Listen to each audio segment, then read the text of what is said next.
What's going on, everyone? Welcome in to the Fantasy Roundup. I'm your host, Spencer the Guru Urquhart, alongside me, Gabe Henderson. We are gearing up for the semifinals, fantasy football playoffs, hot and heavy, week 16. How you feeling, Gabe? Feeling pretty good. Spencer, before we went on air a little bit ago, we were talking about all the semifinal matchups we're in. So, I think we're both feeling pretty good going into this week. Right. Yeah, both have some teams still alive, thankfully. I did have a lot that hit the dust, the pour one out for my teams that got eliminated. Thanks a lot, Tyreek Hill, the guys that we had some guys like him and Bijan, guys that we thought were going to pull through for us, but unfortunately didn't. But we're here now, ready to get this thing going. We are brought to you by Caesar Sportsbook. For those tuning in for the first time that want to get in on the action, make sure to head on over to Caesars for a risk-free first bet if you haven't signed up yet. And also we're here to answer any questions you may have for this week 16 playoff battle. Make sure to drop those in the comments. We're at a new time today, 3 o'clock. We'll have Bayou Bets right after this at 4. So appreciate everyone that's being flexible and still able to join us here at 3. So let's get to our headlines here before we we'll get into it here. Get to our headlines. Jamar Chase likely to miss some time with a shoulder injury. That's a tough break there for the Bengals, and for us fantasy players that had Jamar Chase. Bengals in the playoff hunt, so they definitely don't want him to miss some time, but it looks like the former LSU star won't be available for us when we need him most, unfortunately. Falcons have benched Desmond Ridder for Taylor Heineke. The train wreck known as the Atlanta Falcons continues. Bijan Robinson not used nearly as much as he should have been. Arthur Smith, I was trying to defend Arthur Smith since I had the Falcons futures bet, but I'm done defending Arthur Smith. I cannot wait for the Falcons to fire him because that guy has no idea what he's doing as a head coach. He makes Dennis Allen look like a good coach, y'all. That's saying something, because we know how I feel about Dennis Allen, even though the Saints, we'll have more on the Saints at 4, but Saints, I got to admit, played a really good game Sunday, although it was against freaking Tommy Cutlets DeVito, who has really no business being a starting quarterback. Isaiah Pacheco is set to return in week 16, coming off the shoulder injury. So that's kind of surprising. Thought he might miss more time, but he's set to return. And then Keaton Mitchell, man, that was tough to watch on Sunday night. His knee bent in a way it shouldn't have. And so he is unfortunately now out for the season with a torn ACL. So, man, just hate to have all these like gloomy headlines, Gabe, but that just seems to be the theme of this season. It's basically just a game of survival. Yeah, Spencer, I think the one positive for fantasy owners and just fans of football in general, the one positive headline there is that Desmond Ridder got benched. So we don't have to watch any more of that this season, I hope. Right. Yeah, maybe Arthur Smith actually got something right there. And so that's a good segue into our next topic. Falcons change QBs. And we're going to have some on Tyreek Hill. It wasn't in the headlines, but Tyreek Hill that's just such a big thing for fantasy to have literally the number one player sit out week 1 of the playoffs. A lot of people had bye weeks that had Tyreek Hill, including Latino Heat in our listener league. Shout out to Hank Trill, to where he didn't get bothered by this. But I had a couple leagues where I didn't have the bye and had Tyreek Hill and ended up one and done because he didn't play. But they didn't need him. They still whooped up on the Jets. So we'll start with the Falcons. And I know you got Bijan, Gabe, in some leagues, including the listener league. You're able to skate by me in that one. We'll have our listener league recap in a few minutes. But I mean, it's getting to the point to me to where is Bijan even still a start anymore? I mean, in Arthur Smith's offense, it's such a disaster. I don't even know if he's a must start anymore at this point. Here's the unfortunate reality, Spencer. A lot of people used high draft picks on him, myself included. I took him number 6 overall in our listener league. And the reality is, when you draft a running back that high, you don't have great depth. So unless you're one of the lucky ones who has great running back depth, you almost have to start him. I think you can feel better about starting him now that Desmond Ridder is out of the picture. I think Taylor Heineke, they're really going to lean on experience and really kind of utilize those weapons in the last few weeks as they try and make a push for the division, which is still winnable. They're only a game back, and they hold some tiebreakers. So I think Bijan in most leagues, just out of necessity, you almost have to start him still. But if you have the luxury of not having to start him, I probably wouldn't this week, just because there's way too much risk involved.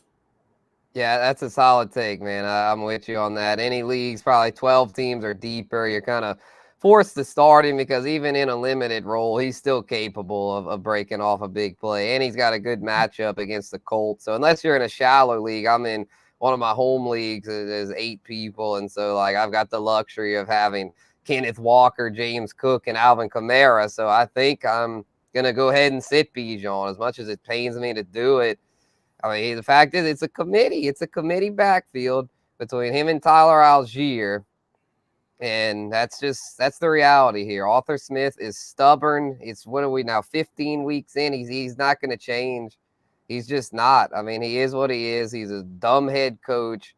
I mean, he had Derrick Henry, who he had as the workhorse. But now that he's with Atlanta, I feel like he wants to put his own spin on things and get super cute with who he uses and such, and it's just it's flat out embarrassing. I mean, it's to the point where I'm embarrassed that I even put a futures bet on Atlanta. I mean, Jim's next Bayou Bet's gonna have to give me crap for that because I mean they're dysfunctional. They're just a dysfunctional team, especially on offense, which is supposedly Arthur Smith's calling card.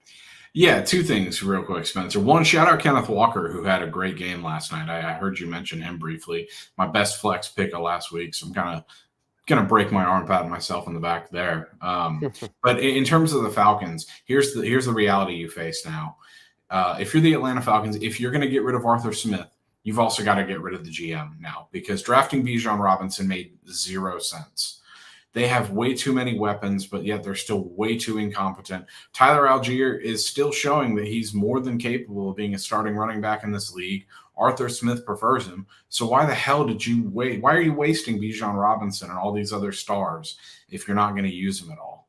So, I mean, it's getting to a point where you've really got to question not only Arthur Smith, but the leadership inside the Falcons front office. Yeah, which is a former Saints executive, Terry Fontenot. And so it just seems to me with Fontenot, he gets too enamored with the flashy toys on offense. The past 3 years, they've gone skill.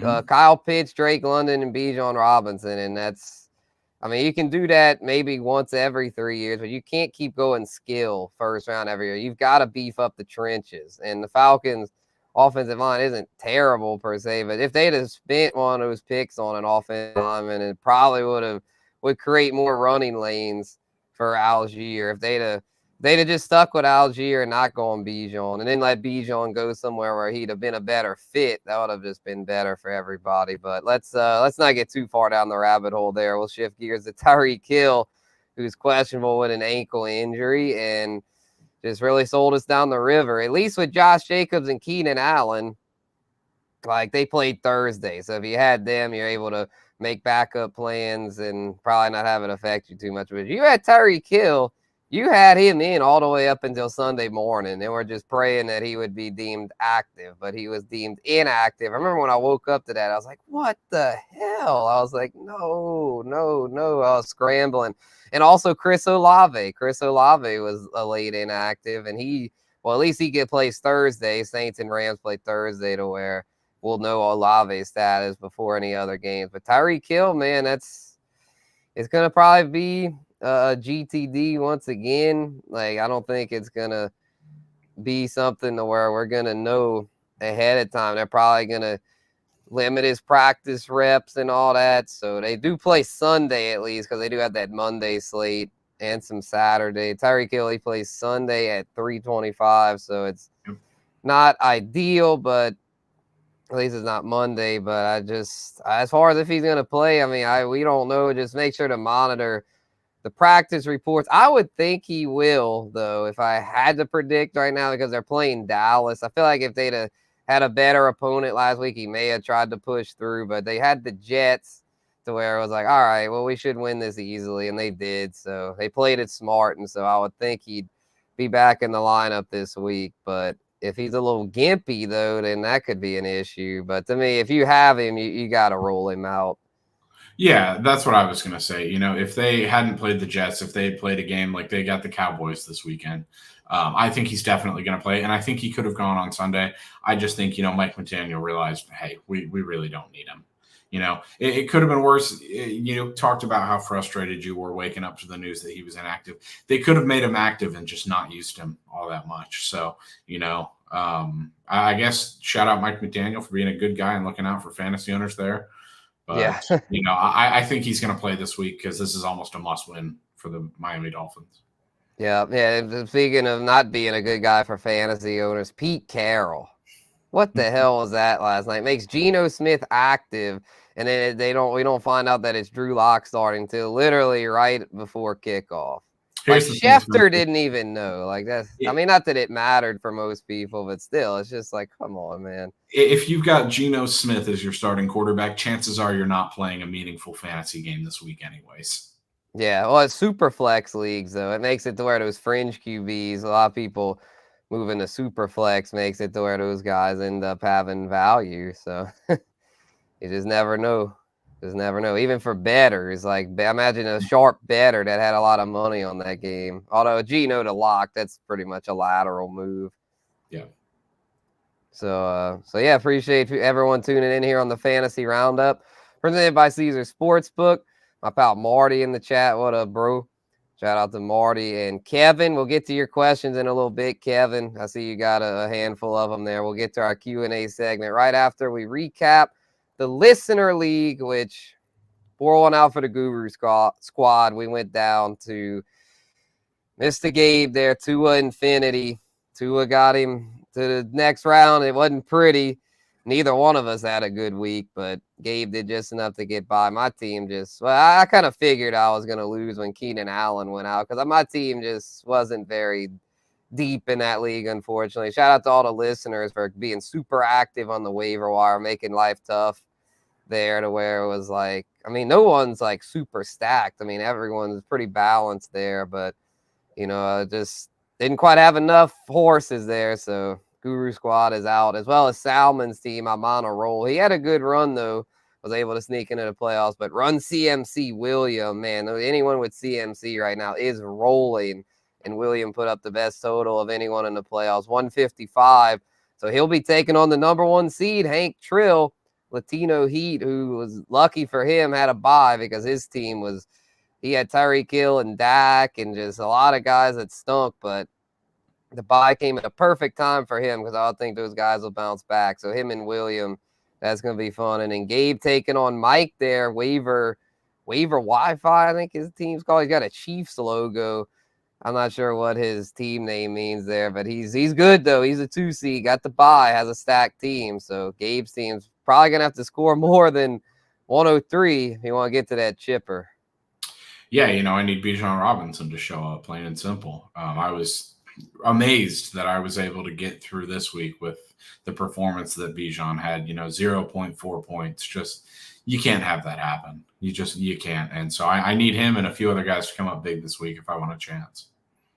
Yeah, definitely. Yeah, you got lucky. You got to face my terrible team. My receiving core was just awful, man. I got to put these guys on blast. Drake London, garbage. DeAndre Hopkins, garbage. Zay Flowers, garbage. Like, those three alone, once I saw that, I was like, it's over with. Because Keenan Allen was my anchor there, and then without him, it was just like, well, RIP.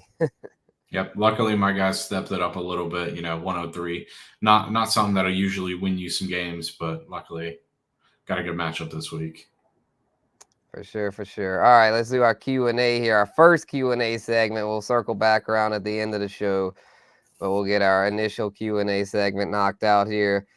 Kevin Childs asked Breece Hall or Devin Singletary this week. I would probably lean Breece Hall. I think he's got a more favorable defensive matchup. And I'm staying away from the Texans right now until I know the health of their stars on offense. Yeah, that's a good point. Yes, Hall, they get the Commanders, who are absolutely garbage on defense. So, yeah, really good matchup for him. Stroud, Singletary. We don't know if Stroud's going to go. We think he'll go, but Singletary gets Cleveland, who's a really good defense. So, yeah, so you got to go Breece. I know the Jets are struggling, but they've got to put up at least a couple touchdowns in that matchup, I would think. And Breece is one of their big playmakers. So, yeah, that's who I'd go with there. Also, should I be playing Nico Collins or sticking with Noah Brown? Well, to me, if Nico is a go, you got to go Nico, right, Gabe? Yeah, I'd assume so. It all depends who the quarterback is. This becomes a tougher question if it's Case Keenum starting, just because of what happened last week. Late in that game, he established a good connection with Noah Brown. He hasn't started a game with Nico Collins yet. But if it's CJ Stroud, you got to get Nico Collins. For sure. Yeah, and I would think that Stroud should be back. He'll have had time to recover from the concussion. So hopefully, for the Texans' sake, Stroud and Nico will be ready, because if they are, they should beat Cleveland. But if they don't have those guys back, shoot, Cleveland might pull the upset there. Well, I say the upset. I think they have this thing. I don't know what the spread is. It's probably about even. I can check it out. Because it's is it in Cleveland? All right. No, Well, it's in Houston, so I would think the Texans would be Texans slight 2.5 favorites. point favorites. Yeah, Right, the Caesars. that makes sense. That might jump to 3 or 3.5 if once Stroud's cleared, because then I would think the Sharps. To me, the Sharps, Stroud should be back. So if I'm a Sharp, I'd probably go ahead and pound that 2.5, because the Cleveland's been I don't know, they've got a good defense, but really Joe Flacco, come on, man, Texans should handle the business there. That's the thing. Those are the games the Texans lose, Spencer. Forget we lost to the Carolina Panthers and Desmond Ridder. So. Oh man, yeah, you know better than me. You're out there in Houston, so you know the agony of the Texans. So. Yep. Let's get to our next one here. Thoughts on Bears defense against Arizona? I think they're a solid play. We're going to get to our streamer defenses here in a little bit. They're not my top streamer for this week. They were last week, and they did well against the aforementioned Cleveland Browns. But I think Kyler Murray, he did okay against the Niners. Not that great. But I think this week he could do enough to make the Bears defense not a great play. I still think they're solid. They're probably about a fringe top 12 defense, but not one that I'd start with confidence. Yeah, I can agree with that. If you're looking on the waiver wires for a defense at this point, I have one word, what are your thoughts? Yes, the Bears defense has played pretty well, all things considered recently. Eberflus is coaching for his job against an Arizona team that really doesn't want to win. So yeah, you got a point. Great Wentz has one for us. Roll with Kraft over Kincaid. He knocked it out of the park week 15. Has been trending up for weeks. Yeah, I had Kraft on the waiver wire recommendations last week, but to answer your question, no. I'd stick with Kincaid. I think the Bills, I think they have another tough game. Well, the Chargers, they should roll. But, the Chargers are so bad on defense to where I would think Kincaid bounces back. So I would stick with him. Yeah, and you've also got to look at the health of Luke Musgrave. I think I was perusing some waivers earlier, and I saw that he was projected some points in one of the apps. So, maybe he comes back this week. I must admit I don't follow Packers tight end news that closely, but that's something to watch. I would look that up before making a decision. For sure. Gus or CEH? I think I'd go Gus, because Pacheco's supposed to be back and Keaton Mitchell's donezo. So Gus, they're facing. Let me make sure the matchup checks out. Oh, the Niners. Yeah, that's probably why he's asking it. I think I'd still go with him though, because they'll probably get at least a couple goal line opportunities, and he's clearly their guy down there. Yeah, I would still go Gus, just because I don't know how involved Clyde's going to be. He had a really good game the other day, but yeah, I just don't know that's not going to continue. Pacheco coming back. Agreed. Casey had one for us. We thinking indoor golf, Matt Stafford or Russell Wilson rest of season. Love the clarification on the indoor golf. Yeah, we in indoor golf's a lot better than outdoor golf, so I'd go indoor golf. I would either go indoor golf or Matt Stafford. I think Stafford's going to put up some numbers over the next few weeks. If they want to sneak into the playoffs, these are must-win games, especially starting Thursday night. So I don't think you can go wrong with either of those guys. I don't think Russell Wilson's going to be the play here. They're going to lean more on their running game in these last few games. So I think it's one of the first two. And what to do with the Dolphins defense from here on out? Should I try to stream the Colts, Bears, or Broncos? I've actually got that answered here in a little bit. Yeah, I know. Yeah, the Broncos have a really favorable schedule. We'll get more on that in a little bit. The Colts are pretty good too. They get the Falcons this week, who are garbage, but they're not that good overall. So I'd probably say the Broncos for now. But yeah, we'll have more on that in our defense segment. Marty likes your name, Gabe. Says there's a Appreciate Vikings that. media guy named Gabe Henderson. he's a My parents Vikings for fan. that. So yeah.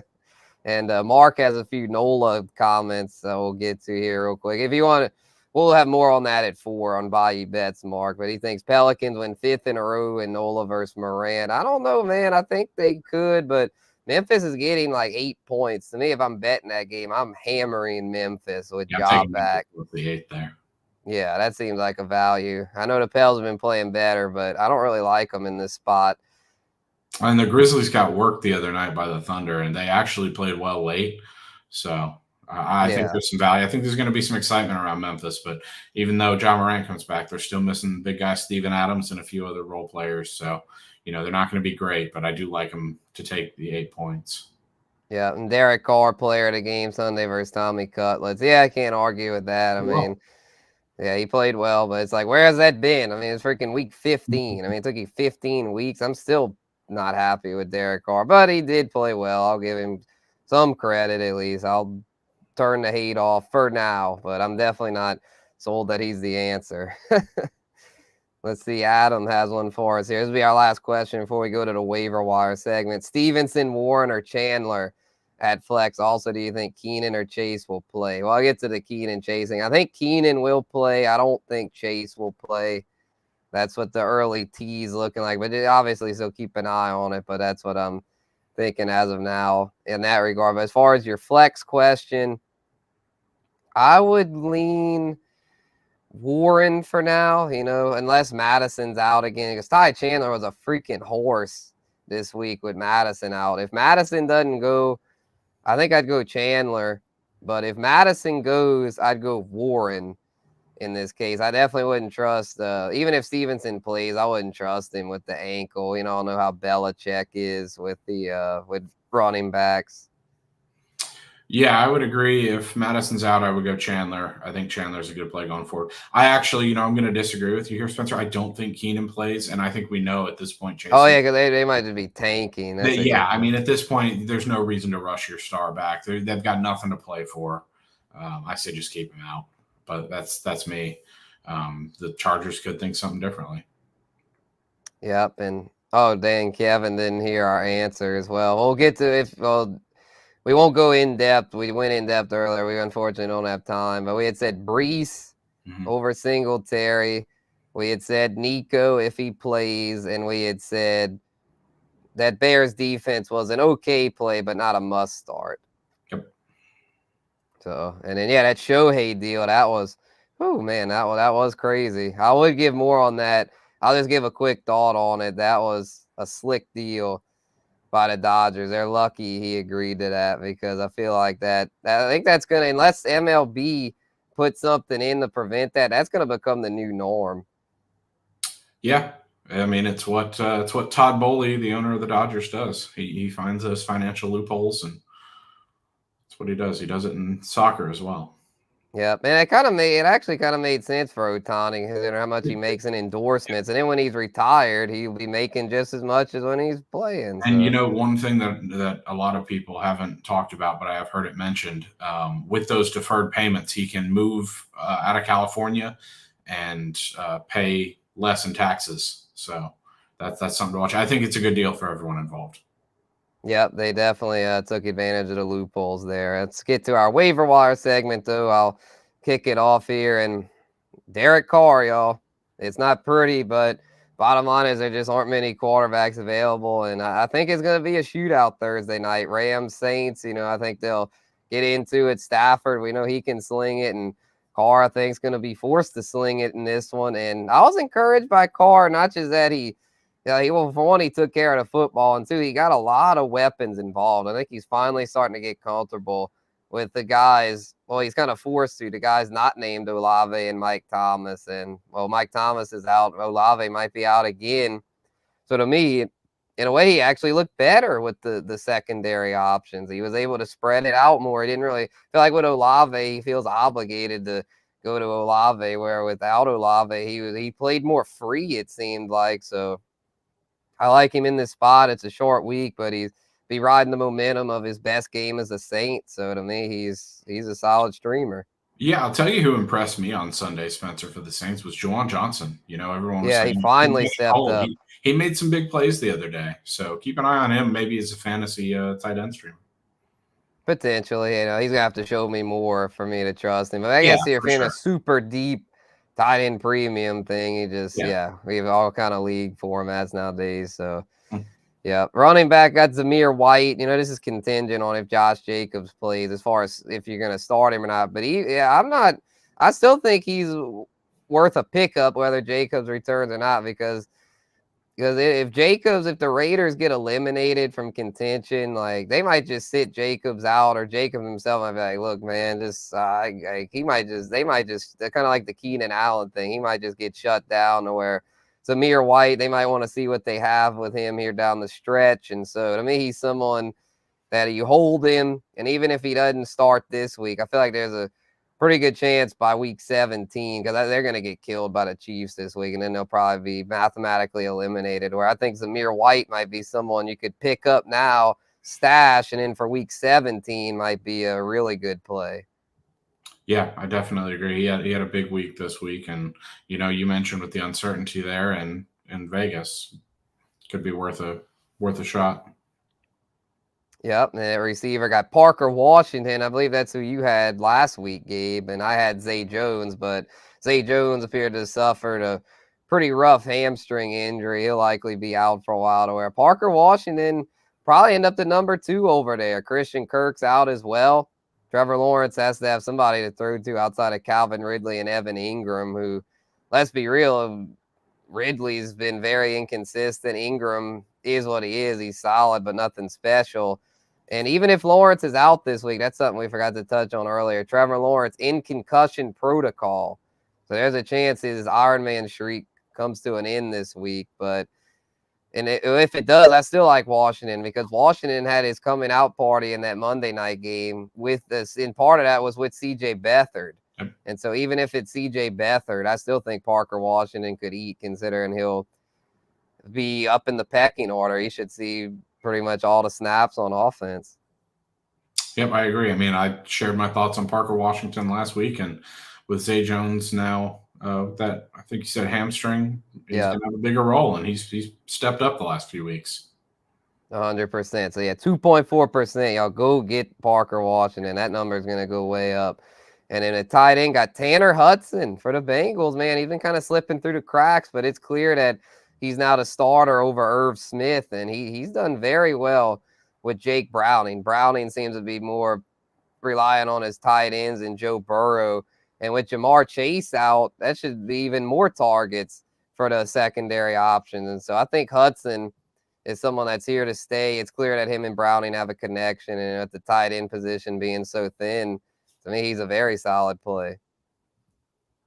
Yeah, no, I agree. It's going to be tough with Jamar Chase out, but, Zach Taylor really likes to spread the ball, get his weapons involved. So I think Hudson's definitely someone who's going to see an increased target share. Yep. Because, Tyler Boyd is what he is. He's all right, but nothing special. And Higgins, T. Higgins, he'll probably be the biggest beneficiary, but can he stay healthy? That dude's always hurt. So, so they definitely keep an eye on Tanner Hudson. So, we'll get to our next set of questions here after Gabe's waiver wire pickups. He's got 4 for y'all as well. Yeah, I went with Nick Mullins. He had a few mistakes the other day, but overall, given it's his first start this season, he played pretty well. He's got a lot of weapons around him, and I think that could definitely lead to some good fantasy performances down the stretch as they try and make a playoff push. It's going to be tough, but Nick Mullins is going to have to play well with Justin Jefferson, Jordan Addison, all those guys. He's really going to have to play well, and I think there's an opportunity for a lot of high-scoring games there for him. Yeah, I hear you. Yeah, because with the Marty's a Vikings fan, he knows all the weapons they got over there to where it's like, I think Mullins is okay. He's not anything special. And they get Detroit this week. That should be a shootout. So they got Jetta's back. So yeah, I'm on board with the Mullins, man. My second pick went with Rico Dowdle. Listen, guys, the running back depth on the waivers at this stage of the season, you're not going to get a stud. So what I like to do on waivers in these times is I like to look ahead. And with Dallas already clinching a playoff spot, the Eagles are really struggling lately. Their playoff position could be wrapped up in the next few weeks. And so, Rico Dowdle is someone who would be a candidate to start late in the season.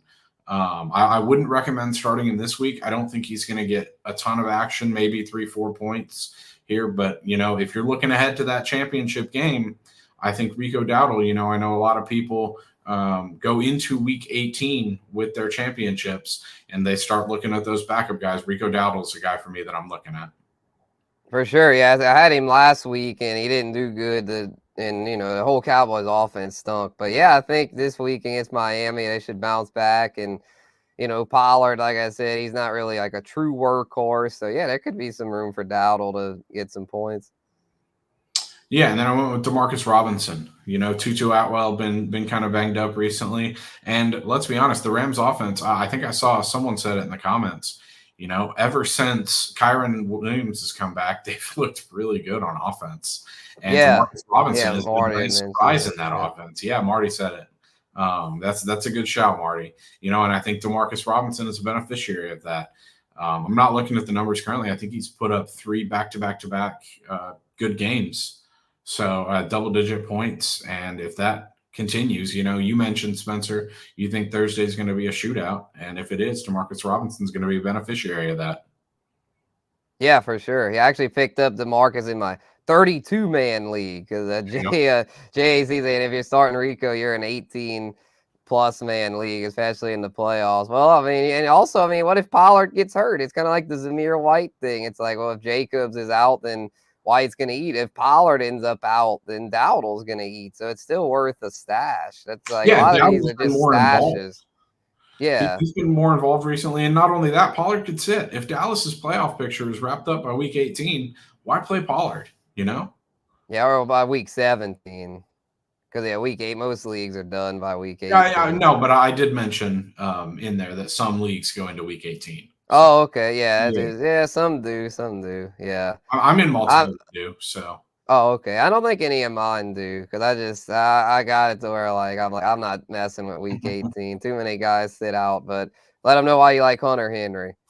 Yeah, Hunter Henry, he's been scoring a lot of touchdowns in that Patriots offense, plain and simple. Once again, I'm going to a Patriots player. They're not sexy, but someone's got to benefit. And if you're looking for a tight end with touchdown potential, Hunter Henry has someone who scored a lot of touchdowns in the last few weeks. So, maybe you need an emergency tight end play who's better than Jawan Johnson, who I mentioned I was impressed with earlier. Hunter Henry could be your guy. He's really come into his own once again, really found his footing late in the season, which is a shame that he didn't do it earlier, but, at least he's doing it at all. Only owned in 17.5% of leagues. So maybe you can benefit at your tight end position there. Yep, for sure. So that's our waiver wire pickups. Before we get to our final Q&A, we're going to run through our last 2 segments real quick here. We'll basically just make them one segment. Best flex and streamer defenses. We'll start with best flex.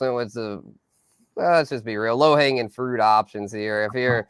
Unless you're in like an 8 or 10-man league, you're starting these guys. Rashee Rice is mine. Look, man, and for those that don't know, Rashee Rice has become Mahomes' go-to guy. I don't know if Travis Kelce is worried about Taylor or what's going on over there, but he has not been his usual self this year. Rashee Rice is killing it, y'all, and he gets a good matchup against the Raiders. He's a must start this week. If you have the luxury of putting him in your flex, which I do, fortunately, in a few leagues, keep that train rolling. Yeah, no, I like that pick. We've asked all season who's going to be the one receiver to step up and help out Mahomes, and based on last week, it was Rashee Rice.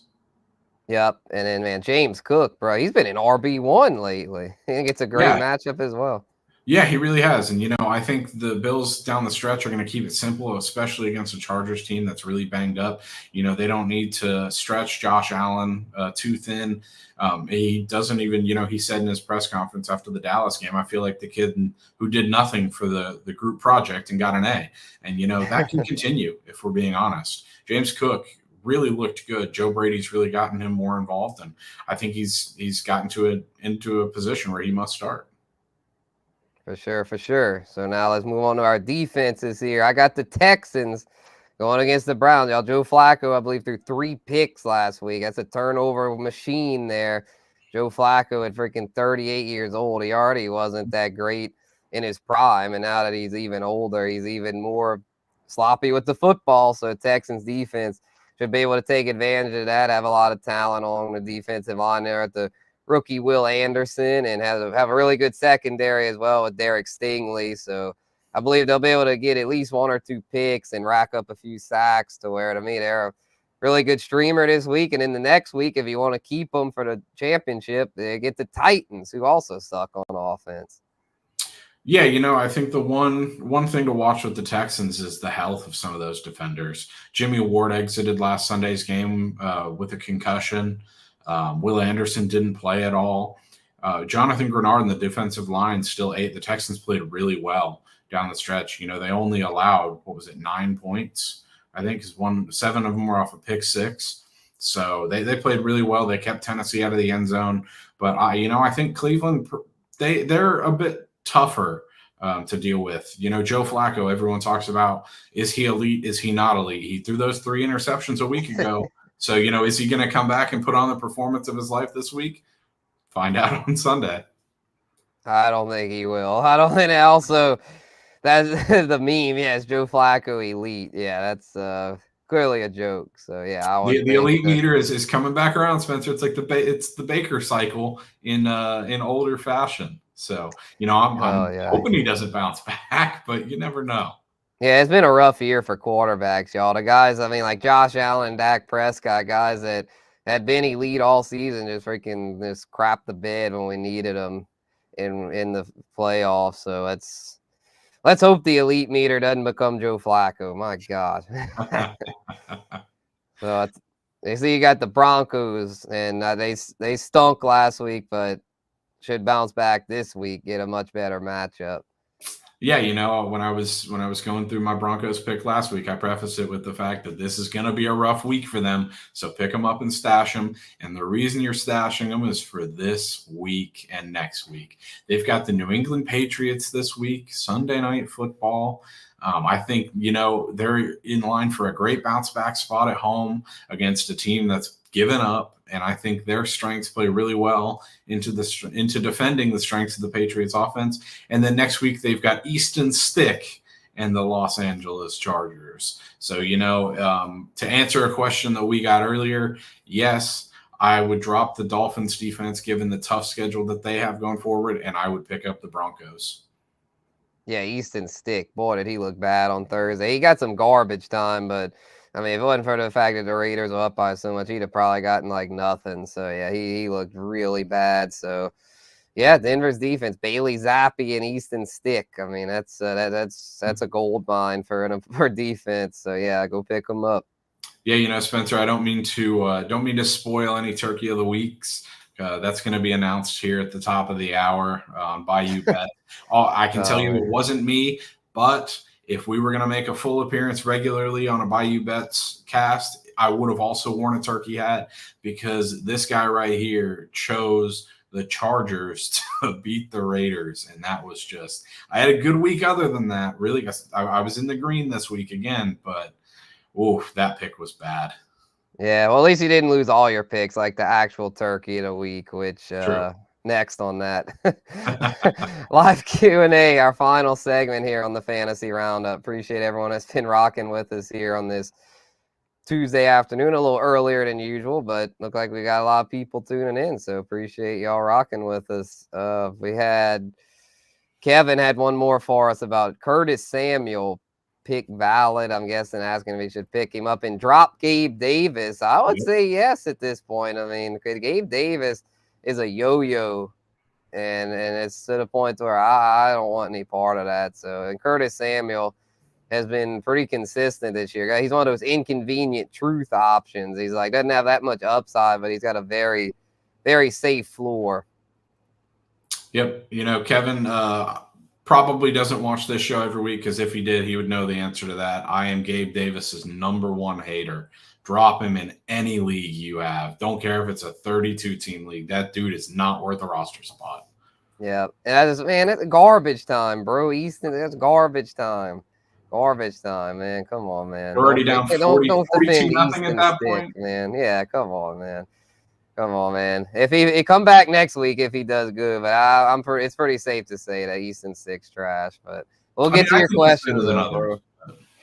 Let's get to his questions here. Start Justin Fields home in Arizona or Dak at Miami. I'm going Dak at Miami. I think Dak bounces back.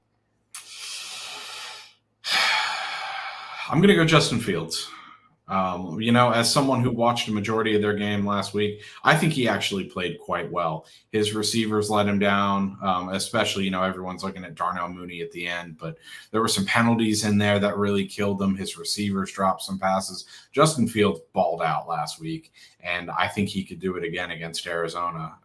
You know, it's the Fraud Bowl, Miami against Dallas, and Dallas is away from home. I'm not going to trust Dallas until they get a big win on the road.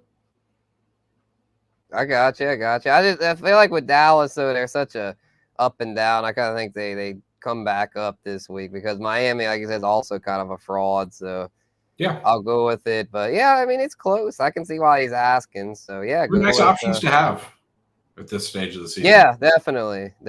Yeah, either one should be good. Then he's also got A-Chain going to Dallas or Eckler home against Buffalo. Ooh, man. I'll go HN. I think, yeah, Eckler has played his way out of so many lineups this year. He's been such a disappointing player. Yeah, and HN, I think he's got the explosiveness. They're going to need to use him in some funky ways if they want to beat Dallas, and I think they can. Mike McDaniel's going to get the ball in his speedster's hands. That's the only way to potentially beat Dallas. So yeah, you know, the Bills laid the blueprint. Wow, that's a tongue twister. Last week, and I think the running backs are going to be very involved for Miami as per usual. For sure. Yeah, I would have said Eckler, but with the way the Chargers are tanking, seemingly they fired Staley. I don't trust Eckler in this spot. I'd also go A-Chain. The upside is he just has a lot more upside. So yeah, I was gonna say Eckler, but I actually have got to agree with Gabe on that. The Gabe on Gabe crime, the hate on Gabe Davis.